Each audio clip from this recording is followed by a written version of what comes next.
टाळाचा विटाळ घालवायचा म्हणजे टाळ वाजवणे. टाळ म्हणजे सामान्य नाही. टाळ असा कुठेही टाकून जमत नाही. पहा तुम्ही, आपल्याकडे वारकरी निष्ठा कशा सांगितल्या जातात.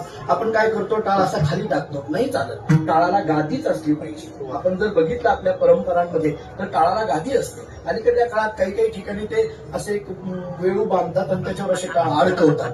कुठून कसं निघाले कोणास ठाऊक, कशा करता काय. मी एखाद्या विचारला होते तसं काय नाही, ते काळा होईपर्यंत बांधायचं नाही.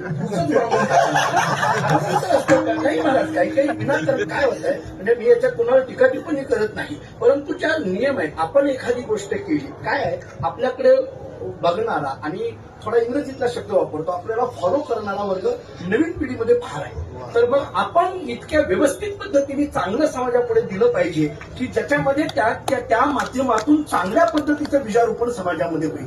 आपण या गादीवर उभा राहून सुद्धा जे योग्य विचार आहेत तेच मांडले पाहिजे, जी मूळ विचारधारा आहे तीच मांडली पाहिजे. आपण एखादा चुकीचा विचार जर आपल्या मुखातून जात असेल आणि तो विचार जर पुढची पिढी फॉलो करत असेल तर कुठंतरी आपण आपल्या संप्रदायाचं अधःपतन आपणच करतोय याची जाणीव कमीत कमी आपल्याला तरी असली पाहिजे. हे कळालं पाहिजे महाराज. असं नाही चालत मला वाटतं. म्हणून टाळ घेताना, टाळ हे विठ्ठल टाळ म्हटलं ना आपल्याकडे, विठ्ठल दिंडी म्हटलं की त्याच्याकरता आता मृदंग आहे. ते इतके गोड बोलायचे मौली, तर ते मृदंग शब्दाचा अर्थ करताना आता ते लाकूड आहे, बरोबर आहे, म्हणजे निर्जीव आहे.